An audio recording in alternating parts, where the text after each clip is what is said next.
ശ്രീശങ്കരനോട് പാടത്ത് പണിയെടുത്തിട്ട് കയറി വന്ന ഒരു കർഷക തൊഴിലാളി പാടവരമ്പിൽ നിന്നപ്പോൾ ആരവത്തോടുകൂടി വന്നവർ ആംഗ്യം കാണിച്ചല്ലോ, മാറി നിൽക്ക്. അപ്പോൾ നിരക്ഷരനാണ്, കർഷകനാണ്, ഒരു കഴിവുമില്ലാത്ത വ്യക്തിയാണ്.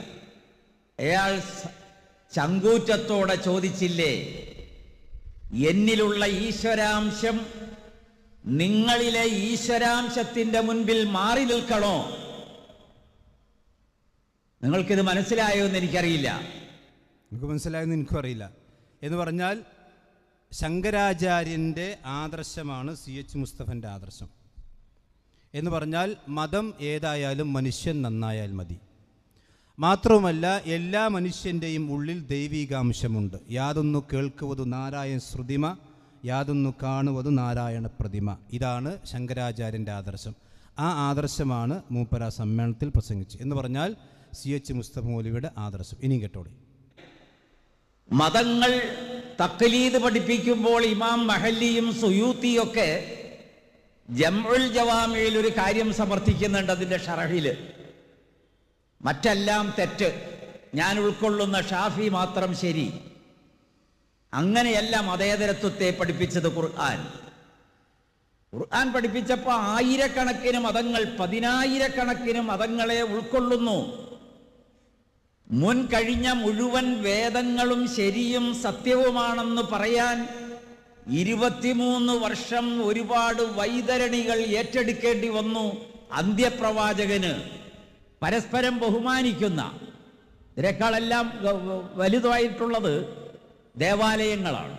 എന്താണ് ദേവാലയം? ദൈവത്തെ ഓർമ്മപ്പെടുത്തും. ആരുടെ ദൈവത്തെ? മനുഷ്യവംശത്തിൻ്റെ ഈശ്വരനെ. അത് ആർക്കും വേദം മാറി വരേണ്ടതില്ല. ശ്രദ്ധിക്കുക, കണ്ടോ? ദേവാലയങ്ങൾ ദൈവത്തെ ഓർമ്മിപ്പിക്കുന്നു. ഏത് ദൈവത്തെ? എല്ലാ ദൈവത്തെയും. അതുകൊണ്ട് ആർക്കും വേദം മാറി വരേണ്ട ആവശ്യമില്ല. എന്ന് പറഞ്ഞാൽ എന്താ? ഒരു ഹിന്ദുവിന് ഹിന്ദുവിൻ്റെ വേദമനുസരിച്ച് ജീവിക്കാം, അവൻ മുസ്ലിം ആകേണ്ട ആവശ്യമില്ല.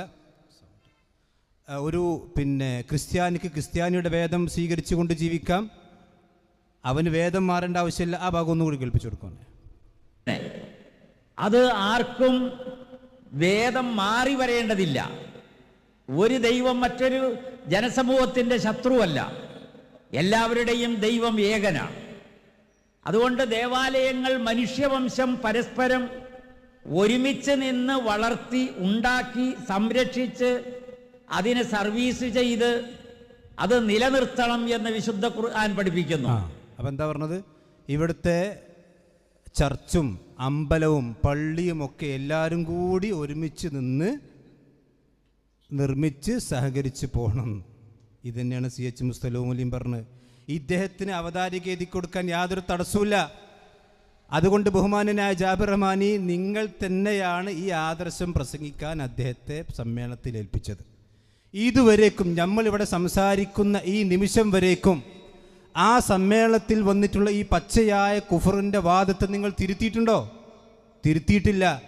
അതാ ഞാൻ എൻ്റെ കഴിഞ്ഞ പ്രഭാഷണത്തിൽ പറഞ്ഞിരുന്നു, സമസ്തക്കാർ CM മടവൂരിനെ കൊണ്ട് കുടുങ്ങിയതുപോലെ മർക്കസ് വിഭാഗക്കാർ CM മൗലവിയെ കൊണ്ട് കുടുങ്ങി.